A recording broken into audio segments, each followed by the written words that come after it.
Everyone welcome to study point account channel. Study point account चैनलेर এই ভিডিওতে আজ আমি তোমাদের সাথে শেয়ার করব এসএসসি জিডির বিগত বছরের প্রশ্ন এবং বিগত বছরের প্রশ্নের সিরিজের এটা হলো আমার 4 নাম্বার ভিডিও। তো ভিডিও শুরু করার আগে তোমাদের কাছে রিকোয়েস্ট, ভিডিও ভালো লাগলে অবশ্যই লাইক করে দিও, শেয়ার করে দিও এবং চ্যানেলে নতুন হয়ে থাকলে চ্যানেলটিকে সাবস্ক্রাইব করে নিও। তো চলো শুরু করা যাক আজকের প্রথম প্রশ্ন। তো তার আগে তোমাদের জানিয়ে দিই যে আজকের যে প্রশ্ন সবই কিন্তু ম্যাক্সিমামটা নেওয়া হয়েছে 2023 সালের যে এসএসসি জিডি এক্সাম হয়েছিল সেখান থেকে, আর কিছু কিছু নেওয়া হয়েছে 2024-এ যে এসএসসি জিডির এক্সাম হয়েছিল সেখান থেকে। তো 2024-এর যে প্রশ্নগুলো নেওয়া হয়েছে সেগুলো অর্থাৎ সেই প্রশ্নের সাইডে লেখা দেওয়া আছে কোন ডেটে পড়েছে, 2024-এর কোন ডেটে। ওকে, তো চলো শুরু করা যাক আজকের প্রথম প্রশ্ন যে 2011 সালের জনগণনা অনুযায়ী সর্বনিম্ন জনসংখ্যা যুক্ত রাজ্য ভারতীয় রাজ্যের নাম কি? অর্থাৎ সবচেয়ে কম জনসংখ্যা বিশিষ্ট রাজ্য হলো সিকিম। সিকিম হলো 2011 সালের জনগণনা অনুসারে সবচেয়ে কম জনসংখ্যা বিশিষ্ট রাজ্য। আর সবচেয়ে বেশি জনসংখ্যাযুক্ত রাজ্য যদি বলা হয় সেক্ষেত্রে হবে উত্তরপ্রদেশ। আর সবচেয়ে যদি বলা হয় জনঘনত্বপূর্ণ সবচেয়ে বেশি জনঘনত্বপূর্ণ রাজ্য যদি বলা হয় সেক্ষেত্রে হবে বিহার। বিহার জনঘনত্বপূর্ণ রাজ্য 2011 সালের জনগণনা অনুযায়ী। কোন অঞ্চলে স্বদেশী আন্দোলন মানুষের উপর সবচেয়ে বেশি প্রভাব ফেলেছিল? কোন অঞ্চলে স্বদেশী আন্দোলন মানুষের উপর সবচেয়ে বেশি প্রভাব ফেলেছিল? এটা ফেলেছিল বাংলা। বাংলায় স্বদেশী আন্দোলনের মানুষের উপর সবথেকে বেশি প্রভাব ফেলেছিল। ব্রিটিশদের বঙ্গভঙ্গ বিরোধী আন্দোলন থেকে স্বদেশী আন্দোলনের জন্ম হয় এবং এই স্বদেশী আন্দোলন থেকে আর একটা প্রশ্ন হয় যে এই স্বদেশী আন্দোলন অন্ধ্রপ্রদেশে কি নামে পরিচিত? অন্ধ্রপ্রদেশে বন্দে মাতারম নামে পরিচিত। বন্দে মাতারম আন্দোলন নামে পরিচিত ছিল এই স্বদেশী আন্দোলন অন্ধ্রপ্রদেশে। এটাও এসএসসি জিডিরই প্রশ্ন। নেক্সট, ভারতে কোন ধর্মের মানুষ সর্বাধিক বসবাস করে? কোন ধর্মের মানুষ সবথেকে বেশি বসবাস করে? এটা করে সবথেকে বেশি হয়েছে Hindu, option D right answer. যদি বলা হয় কত পার্সেন্ট হিন্দু জনসংখ্যা বাস করে, 2011 সালের জনগণনা অনুযায়ী বলছি। তো 2011 সালের জনগণনা অনুযায়ী হিন্দু জনসংখ্যা হচ্ছে 79.8%। 79.8% হিন্দু সবথেকে বেশি। 2 নম্বরে যদি বলা হয় সেক্ষেত্রে হবে ইসলাম অর্থাৎ মুসলিম ধর্মাবলম্বীর মানুষ, সেক্ষেত্রে কত 14.2%। 14.2%। 3 নম্বরে হচ্ছে খ্রিস্টান সম্প্রদায়ের মানুষ। খ্রিস্টান ধর্ম সম্প্রদায়ের মানুষ যদি বলা হয় কত পার্সেন্ট? 2.3%। 2.3%। এছাড়া খ্রিস্টানদের পরে হচ্ছে শিখ সম্প্রদায়ের মানুষ। শিখ সম্প্রদায়ের মানুষ কত? 1.7%। 1.7%। এছাড়া বৌদ্ধ সম্প্রদায়ের মানুষ কত পার্সেন্ট বাস করে? 2011 সালের জনগণনা অনুযায়ী 0.7%। 0.7%। আর জৈন ধর্মের হচ্ছে 0.4%। 0.4%। নেক্সট, বিশ্বের সবচেয়ে বড় লিখিত সংবিধান কোন দেশের? বিশ্বের সবচেয়ে বড় লিখিত সংবিধান কোন দেশের? এটা হচ্ছে ভারত। ভারতের যে লিখিত সংবিধান সেটা হলো বিশ্বের মধ্যে সবথেকে বড়। যদি বলা হয় কোন দেশ প্রথম সংবিধান প্রণয়ন করেছিল? কোন দেশ প্রথম সংবিধান প্রণয়ন করেছিল? সেক্ষেত্রে হবে আমেরিকা। আমেরিকা প্রথম সংবিধান প্রণয়ন করেছিল। রবি কীর্তি কোন চালুক্য শাসকের প্রশস্তি রচনা করেছিলেন? রবি কীর্তি কোন চালুক্য শাসকের প্রশস্তি রচনা করেছিলেন? এটা করেছিলেন দ্বিতীয় পুলকেশী। দ্বিতীয় Pulakeshi, option C right answer. দেখো, চালুক্য বংশের সর্বশ্রেষ্ঠ রাজা ছিলেন এই দ্বিতীয় পুলকেশী এবং দ্বিতীয় পুলকেশী থেকে যে দ্বিতীয় পুলকেশী রাজত্বকালে হিউয়েন সাং দাক্ষিণাত্যে গিয়েছিলেন। এই এসএসসি জিডিরই প্রশ্ন যে হিউয়েন সাং আমরা জানি হর্ষবর্ধনের সময় ভারতে এসেছিলেন, কিন্তু সবথেকে বেশি যেটা জিজ্ঞাসা করা হয় যে কোন শাসকের সময়ে হিউয়েন-সাং দাক্ষিণাত্য ভ্রমণ করেছিলেন বা দাক্ষিণাত্যে গিয়েছিলেন? সেক্ষেত্রে হবে এই দ্বিতীয় পুলকেশীর রাজত্বকালে। এছাড়া চালুক্য বংশের যে রাজধানী সেটা ছিল কোথায়? বাতাবি, যেটা বর্তমানে কর্ণাটকের বাদামি নগর। নেক্সট, 2026 সালের এশিয়ান গেমস কোন দেশে আয়োজিত হবে? 2026 সালের যে এশিয়ান গেমস সেটা কোন দেশে আয়োজিত হবে? এটা আয়োজিত হবে জাপান। জাপানে আয়োজিত হবে 2026-এর এশিয়ান গেমস। জাপানের যদি বলা হয় কোথায় সেক্ষেত্রে হবে নাগোয়া। নাগোয়াতে অনুষ্ঠিত হবে 2026-এর Asian Games. Asian Games Asiad নামেও পরিচিত। এশিয়াড নামেও পরিচিত এশিয়ান গেমস, এবং যেটা প্রতি 4 বছর অন্তর হয় এশিয়ান গেমস। প্রথম যে এশিয়ান গেমস সেটা হয়েছিল কত সালে? 1951 সালে। কোথায় হয়েছিল? আমাদের ভারতের নতুন দিল্লিতে হয়েছিল। ভারতে এখনও পর্যন্ত দুবার এশিয়ান গেমস অনুষ্ঠিত হয়েছে। এক 1951 সালে নতুন দিল্লিতে হয়েছিল, আর দ্বিতীয়বার ভারতে অনুষ্ঠিত হয়েছিল 1982 সালে, সেটাও হয়েছিল নতুন দিল্লিতে। ভারতে এখনও পর্যন্ত দুবার এশিয়ান গেমস অনুষ্ঠিত হয়েছে। লাস্ট যে এশিয়ান গেমসটা অনুষ্ঠিত হয়েছে অর্থাৎ 2022 সালে, সেটা কোথায় হয়েছে?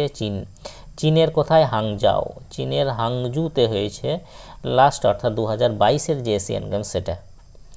সাত্রিয়া কোন রাজ্যের শাস্ত্রীয় নৃত্য? সাত্রিয়া কোন রাজ্যের ক্লাসিক্যাল ডান্স? সাত্রিয়া হলো আসামের ক্লাসিক্যাল ডান্স, এবং যে 8টি ক্লাসিক্যাল ডান্স আছে তার মধ্যে সবথেকে নবীনতম ক্লাসিক্যাল ডান্স হলো সাত্রিয়া, এবং সাত্রিয়াকে 2000 সালে ক্লাসিক্যাল ডান্সের মর্যাদা দেওয়া হয়। কত সালে ক্লাসিক্যাল ডান্সের মর্যাদা দেওয়া হয়? 2000 সালে ক্লাসিক্যাল ডান্স বা শাস্ত্রীয় নৃত্যের মর্যাদা দেওয়া হয়। 1965 সালে ভারতের সবুজ বিপ্লব কোন পঞ্চবার্ষিকী পরিকল্পনার সময়কালে শুরু হয়েছিল? 1965 সালে ভারতের যে সবুজ বিপ্লব সেটা কোন পঞ্চবার্ষিকী পরিকল্পনার সময়কালে শুরু হয়েছিল? এটা শুরু হয়েছিল তৃতীয় পঞ্চবার্ষিকী পরিকল্পনার সময়কালে। তৃতীয় পঞ্চবার্ষিকী পরিকল্পনার যে সময়কাল সেটা হলো 1961 থেকে 1966।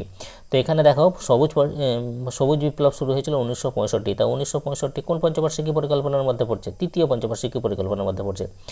তৃতীয় পঞ্চবার্ষিকী পরিকল্পনা কিন্তু ব্যর্থ হয়েছিল। তৃতীয় পঞ্চবার্ষিকী পরিকল্পনাটা ব্যর্থ হয়েছিল। কেন হয়েছিল?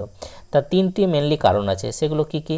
1 নাম্বার, দেখো তৃতীয় পঞ্চবার্ষিকী পরিকল্পনা ব্যর্থ হওয়ার পেছনে প্রথম যে কারণটা ছিল যে 1962 সালে ইন্ডিয়া চায়নার মধ্যে যুদ্ধ হয়েছিল, ইন্ডিয়া এবং চায়নার মধ্যে। এরপর 1965-তে ইন্ডিয়া এবং পাকিস্তানের মধ্যে যুদ্ধ হয়েছিল, এবং 1966-তে তীব্র খরা হয়েছিল।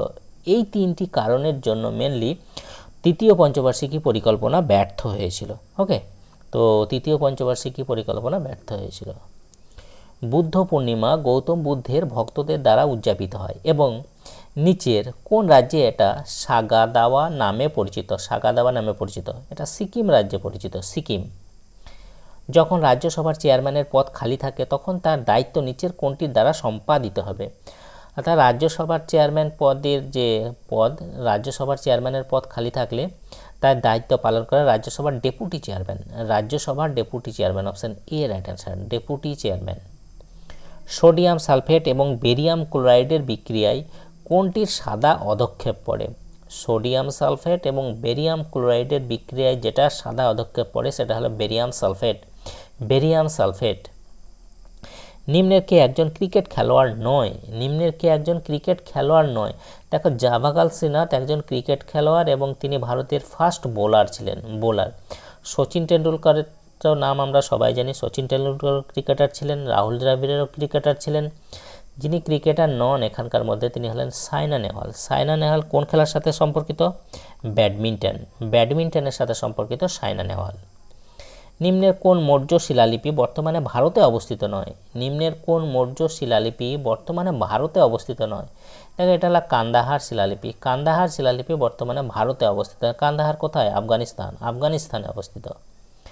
2011 সালের জনগণনা অনুসারে ভারতের সাক্ষরতার হার কত ছিল? 2011 সালের জনগণনা অনুসারে ভারতের সাক্ষরতার হার হলো 74.04%। 74.04%, অপশন বি রাইট অ্যান্সার। সবচেয়ে স্বাক্ষর রাজ্য যদি বলা হয় 2011 সালের জনগণনা অনুসারে সেক্ষেত্রে হবে কেরালা 1 নম্বর, 2 নম্বরে মিজোরাম, 3 নম্বর ত্রিপুরা, 4 নম্বরে গোয়া। সবচেয়ে কম সাক্ষরতা কম কোন রাজ্যে? সেক্ষেত্রে 1 নম্বরে হবে বিহার, 2 নম্বরে অরুণাচল প্রদেশ, 3 নম্বরে রাজস্থান, 4 নম্বরে ঝাড়খণ্ড। সাক্ষরতার হার সবথেকে বেশি কোন কেন্দ্রশাসিত অঞ্চলে? সেক্ষেত্রে হবে লাক্ষাদ্বীপ। আর সবথেকে কম সাক্ষরতার হার কম কোন কেন্দ্রশাসিত অঞ্চলে? দাদরা নগর হাভেলি। নেক্সট, নিচের কোনটি ভারতীয় অর্থনীতির প্রাথমিক সেক্টরের সাথে সম্পর্কিত নয়? প্রাইমারি সেক্টরের সাথে যেটা সম্পর্কিত নয় সেটা হলো ব্যাংকিং। ব্যাংকিং কিন্তু প্রাইমারি সেক্টরের সাথে সম্পর্কিত নয়।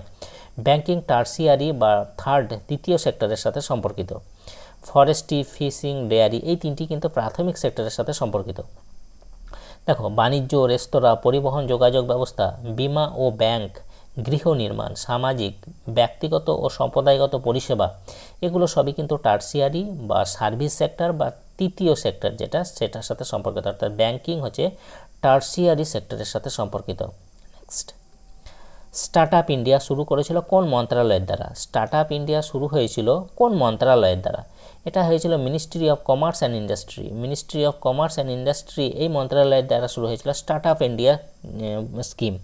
স্টার্ট আপ ইন্ডিয়ার যে স্কিম সেটা লঞ্চ হয়েছিল 16 জানুয়ারি 2016। 2016 সালের 16 জানুয়ারি start up India scheme launch হয়েছিল। হর্নবিল উৎসব কোন আদিবাসী উপজাতি তাদের সংস্কৃতি ও ঐতিহ্য প্রদর্শন করে? হর্নবিল উৎসব কোন আদিবাসী উপজাতি তাদের সংস্কৃতি ও ঐতিহ্য প্রদর্শন করে? এটা করে নাগা উপজাতি, নাগা। প্রথমত হর্নবিল উৎসব কোথায় পালিত হয়? নাগাল্যান্ডে পালিত হয়, নাগাল্যান্ডে পালিত হয়। হর্নবিল উৎসব কখন হয় প্রতি বছর? প্রতি বছর ডিসেম্বর মাসের 1 তারিখ থেকে ডিসেম্বরের 10 তারিখ পর্যন্ত অনুষ্ঠিত হয় হর্নবিল উৎসব। অর্থাৎ কতদিন ধরে চলে যদি বলা হয় সেক্ষেত্রে হবে 10 দিন ধরে চলে। এই হর্নবিল উৎসবকে বলা হয় উৎসবেরও উৎসব। উৎসবেরও উৎসব কাকে বলা হয়? কোন উৎসবকে? এই হর্নবিল উৎসবকে বলা হয়। এটা এসএসসি জিডিরই প্রশ্ন যে উৎসবেরও উৎসব বলা হয় কোন উৎসবকে? সেক্ষেত্রে হবে হর্নবিল উৎসবকে। নেক্সট, লু কোন ঋতুর একটি বৈশিষ্ট্য? লু কোন ঋতুর একটা বৈশিষ্ট্য? এটা হলো গ্রীষ্ম ঋতুর একটা বৈশিষ্ট্য। নিম্নের কোনটি শস্যের ব্যাগ, মাদুর, দড়ি, সুতো অন্যান্য সামগ্রী তৈরিতে ব্যবহৃত হয়? এটা ব্যবহৃত হয় জুট, জুট ব্যবহৃত হয়। 1856 সালে নিউল্যান্ডস একজন ইংরেজ বিজ্ঞানী তৎকালীন পরিচিত উপাদানগুলিকে ড্যাশ ক্রমে সাজিয়েছিলেন। কি ক্রমে সাজিয়েছিলেন? এবং এটি অক্টেভ এর নিউল্যান্ডস নিয়ম নামে পরিচিত। অর্থাৎ নিউল্যান্ডের যে অক্টেভ নিয়ম সেটা তিনি তার যে উপাদানগুলোকে কি হিসাবে সাজিয়েছিলেন যেটা নিউল্যান্ডস অক্টেভ সূত্র নামে পরিচিত। এটা হলো যে পারমাণবিক ভর বৃদ্ধি, ক্রমবর্ধমান পারমাণবিক বৃদ্ধি অনুসারে তিনি তার উপাদানগুলিকে সাজিয়েছিলেন। তাহলে অপশন ডি রাইট অ্যান্সার, পারমাণবিক ভর বৃদ্ধির সাথে সাজিয়েছিলেন। নিম্নের কোনটি কেবলমাত্র উদ্ভিদ কোষে থাকে? নিম্নের কোনটি কেবলমাত্র উদ্ভিদ কোষে থাকে? দেখো এখানকার মধ্যে যেটা উদ্ভিদ কোষে কেবলমাত্র থাকে সেটা হলো ফ্লাস্টিড। ফ্লাস্টিড কেবলমাত্র উদ্ভিদ কোষে থাকে। ভারতীয় সংবিধানের কোন অংশটি রাষ্ট্র পরিচালনার নির্দেশমূলক নীতির সাথে সম্পর্কিত? ভারতীয় সংবিধানের কোন অংশটি রাষ্ট্র পরিচালনার নির্দেশমূলক নীতির সাথে সম্পর্কিত? এটা হলো পার্ট 4। পার্ট 4 রাষ্ট্র পরিচালনার নির্দেশমূলক নীতি অর্থাৎ DPSP, directive principle of state policy. এটা পার্ট 4 নাম্বার পার্টের সাথে সম্পর্কিত। পার্ট 2 এর সাথে নাগরিকতা সম্পর্কিত। পার্ট 3 এর সাথে মৌলিক অধিকার অর্থাৎ ফান্ডামেন্টাল রাইটসের সাথে সম্পর্কিত। স্প্যালারাইট নিম্নের কোন ধাতুর আকরিক? স্প্যালারাইট নিম্নের কোন ধাতুর আকরিক? এটা হলো জিঙ্কের আকরিক, জিঙ্ক। যে কোনো টেনিস খেলায় যদি উভয় খেলোয়াড় একটি খেলায় 3টি করে পয়েন্ট জিততে পারে অর্থাৎ স্কোর 40-40 হয় তাহলে একে কি বলে? তাহলে একে বলা হয় ডিউস, ডিউস বলা হয়। Option D right answer. Nishagandhi নৃত্য উৎসব ভারতের কোন রাজ্যে পালিত হয়? নিশা গান্ধী যে নৃত্য উৎসব সেটা পালিত হয় ভারতের কেরালা রাজ্যে। অপশন এ রাইট অ্যান্সার, কেরালাতে পালিত হয় নিশা গান্ধী নৃত্য উৎসব। নিচের কোন তৈলবীজ রবি শস্য এবং খারিফ ফসল উভয়ই জন্মায়? অর্থাৎ রবি শস্যের সময় হয় এবং খারিফ ফসল হিসাবে হয়। এটা হলো castor seed, castor seed. Option D right answer. Jallianwala Bagh হত্যাকাণ্ড ড্যাশের বিরুদ্ধে প্রতিবাদের ফলস্বরূপ সংগঠিত হয়েছিল? কোনটির বিরুদ্ধে প্রতিবাদের ফলস্বরূপ সংগঠিত হয়েছিল জালিয়ানওয়ালাবাগের হত্যাকাণ্ড? এটা হয়েছিল রাওলাট আইন। রাওলাট আইনের বিরুদ্ধে প্রতিবাদের ফলস্বরূপ এটা সংগঠিত হয়েছিল অর্থাৎ জালিয়ানওয়ালাবাগের হত্যাকাণ্ড। কত সালে হয়েছিল জালিয়ানওয়ালাবাগের হত্যাকাণ্ড? 1919 সালে 13 এপ্রিল। 13 এপ্রিল। সে সময় বড়লাট কে ছিলেন? অর্থাৎ ভাইসরয় ছিলেন লর্ড চেমসফোর্ড, চেমসফোর্ড ছিলেন। জালিয়ানওয়ালাবাগ কোথায়? সেক্ষেত্রে হবে পাঞ্জাবের অমৃতসর শহরের কাছে জালিয়ানওয়ালাবাগ। এবং এই জালিয়ানওয়ালাবাগের হত্যাকাণ্ডের পর রবীন্দ্রনাথ ঠাকুর নাইট উপাধি ত্যাগ করেছিলেন। নেক্সট, নিম্নের কোন বিষয়ে লোকসভা ও রাজ্যসভা সমান ক্ষমতা ভোগ করে না? লোকসভা এবং রাজ্যসভা সমান ক্ষমতা ভোগ করে না নিম্নের কোনটির বিষয়ে? সেক্ষেত্রে হবে অর্থ বিল। অর্থ বিলের ক্ষেত্রে এই দুটি কিন্তু সমান ক্ষমতা ভোগ করে না, কারণ অর্থ বিলের ক্ষেত্রে মূল যেটা দায়িত্ব সেটা হলো লোকসভা। লোকসভায় সব কিছু দায়িত্বে থাকে অর্থ বিলের ক্ষেত্রে। রাজ্যসভার কোনো গুরুত্ব থাকে না অর্থ বিলের ক্ষেত্রে। অর্থ বিল কত নম্বর অনুচ্ছেদে উল্লেখ আছে? 110 নম্বর উল্লেখ আছে, 110 নম্বর অনুচ্ছেদে উল্লেখ আছে। অর্থ বিল শুধুমাত্র লোকসভায় উপস্থাপিত করা হয় লোকসভায় কেবলমাত্র, এবং রাষ্ট্রপতির পূর্ব অনুমোদনও প্রয়োজন। নেক্সট, মুন্ডারি নৃত্য কোন ভারতীয় রাজ্যের সাথে যুক্ত? মুন্ডারি হলো ঝাড়খণ্ড রাজ্যের সাথে সম্পর্কিত মুন্ডারি নৃত্য। ভারতে একাদশ পঞ্চবার্ষিকী পরিকল্পনার থিম কী ছিল? একাদশ পঞ্চবার্ষিকী পরিকল্পনার যে থিম সেটা ছিল towards ফাস্টার and more inclusive growth. Towards ফাস্টার and more inclusive growth, এটাই ছিল একাদশ পঞ্চবার্ষিকী পরিকল্পনার মূল থিম। নেক্সট, নিম্নের কোন খেলার সাথে আগা খান ট্রফি সম্পর্কিত? নিম্নের কোন খেলার সাথে আগা খান ট্রফি সম্পর্কিত? এটা হলো হকি। হকির সাথে সম্পর্কিত আগা খান ট্রফি। মেঘালয়ের কোন পাহাড়ে সর্বাধিক বৃষ্টিপাত হয়? মেঘালয়ের কোন পাহাড়ে সর্বাধিক বৃষ্টিপাত হয়? এটা হয় খাসি পাহাড়। খাসি পাহাড়ে সর্বাধিক বৃষ্টিপাত হয়। দেখো, ভারতের সবথেকে বেশি বৃষ্টিপাত যেটা হয় কোথায় হয়, সেটা হলো মৌসিনরাম। মৌসিনরামে সবথেকে বেশি বৃষ্টিপাত হয়। তাই এই মৌসিনরাম কিন্তু এই খাসি পাহাড়েই অবস্থিত। মৌসিনরাম প্রশ্ন আসে যে মৌসিনরাম কোথায় অবস্থিত, কোন পাহাড়ে? সেক্ষেত্রে হবে এই খাসি পাহাড়ে অবস্থিত। নেক্সট, আলারমেল ভ্যালি একজন শাস্ত্রীয় নৃত্যশিল্পী, তিনি পদ্মভূষণ পুরস্কার পেয়েছেন নিম্নের কোনটির জন্য? অর্থাৎ আলারমেল ভ্যালি কোন নৃত্যের সঙ্গে সম্পর্কিত? তিনি ভারতনাট্যমের সাথে সম্পর্কিত। অপশন এ রাইট আনসার, ভারতনাট্যমের সাথে সম্পর্কিত। অনুচ্ছেদ 17 নিম্নের কোনটির সাথে সম্পর্কিত? অনুচ্ছেদ 17 নিম্নের কোনটির সাথে সম্পর্কিত? অনুচ্ছেদ 17 অস্পৃশ্যতা দূরীকরণ। অস্পৃশ্যতা দূরীকরণের সাথে সম্পর্কিত অনুচ্ছেদ 17। নিচের কোনটি সরকারের রাজস্ব বাজেটের অংশ নয়? নিচের কোনটি সরকারের রাজস্ব বাজেটের অংশ নয়? এটা হলো প্ল্যান ক্যাপিটাল এক্সপেন্ডিচার, এটা কিন্তু রাজস্ব বাজেটের অংশ নয়। ব্রিটিশরা কত সালে অযোধ্যা দখল করেছিল? ব্রিটিশরা কত সালে অযোধ্যা দখল করেছিল? দেখো, অযোধ্যা দখল করেছিল 1856 সালে। 1856 সালে ব্রিটিশরা অযোধ্যা দখল করেছিল। লর্ড ডালহৌসি কুশাসনের অজুহাতে 1856 সালে অযোধ্যা দখল করেছিল। সত্যবিলোপ নীতি প্রয়োগ করে ঝাঁসি দখল করেছিল কত সালে? এটাও প্রশ্ন হয়। 1853, অনেক সময় 1854ও থাকে। সত্যবিলোপ নীতি প্রয়োগ করে যে রাজ্যটি প্রথম দখল করেছিল লর্ড ডালহৌসি, সেটা হলো সাতারা। কত সালে? 1848 সালে। নেক্সট, বিখ্যাত ভারতীয় বক্সার মেরি কম কোন রাজ্যের? বিখ্যাত ভারতীয় বক্সার মেরি কম মণিপুর রাজ্যের। Manipur, option B right answer. এবং তিনি কোন খেলার সাথে সম্পর্কিত? বক্সিংয়ের সাথে সম্পর্কিত। 11তম পঞ্চবার্ষিকী পরিকল্পনার সময়কাল কী ছিল? 11তম পঞ্চবার্ষিকী পরিকল্পনার যে সময়কাল সেটা কত ছিল? সেটা হলো 2007 থেকে 2012 পর্যন্ত। 2007 থেকে 2012 পর্যন্ত ছিল 11তম পঞ্চবার্ষিকী পরিকল্পনা।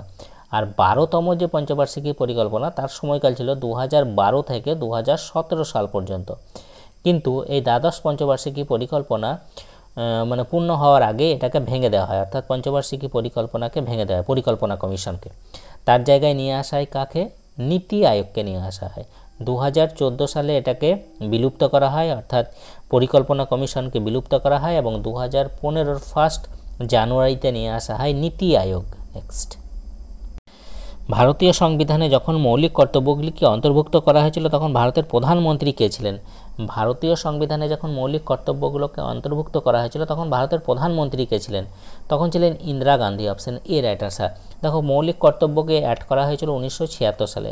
তো তখন 10টা মৌলিক কর্তব্যকে অ্যাড করা হয়েছিল, তখন ভারতের প্রধানমন্ত্রী ছিলেন কিন্তু ইন্দিরা গান্ধী।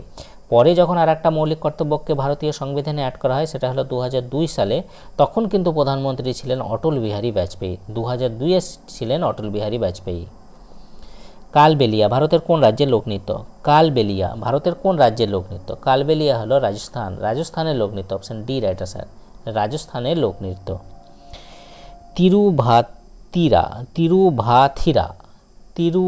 তিরুভাথিরা ফেস্টিভ্যাল ভারতের কোন রাজ্যে প্রধানত পালিত হয়? তিরুভাথিরা ফেস্টিভ্যাল ভারতের কোন রাজ্যে পালিত হয়? এটা পালিত হয় কেরালা। কেরালা রাজ্যে পালিত হয়। Option D right answer. তো এই ছিল এসএসসি জিডির বিগত বছরের প্রশ্ন। যদি তোমাদের ভিডিওটা ভালো লাগে অবশ্যই লাইক করে দিও, শেয়ার করে দিও এবং চ্যানেলে নতুন থাকলে চ্যানেলকে সাবস্ক্রাইব করে নিও। আজ এই পর্যন্ত, ওকে, বাই।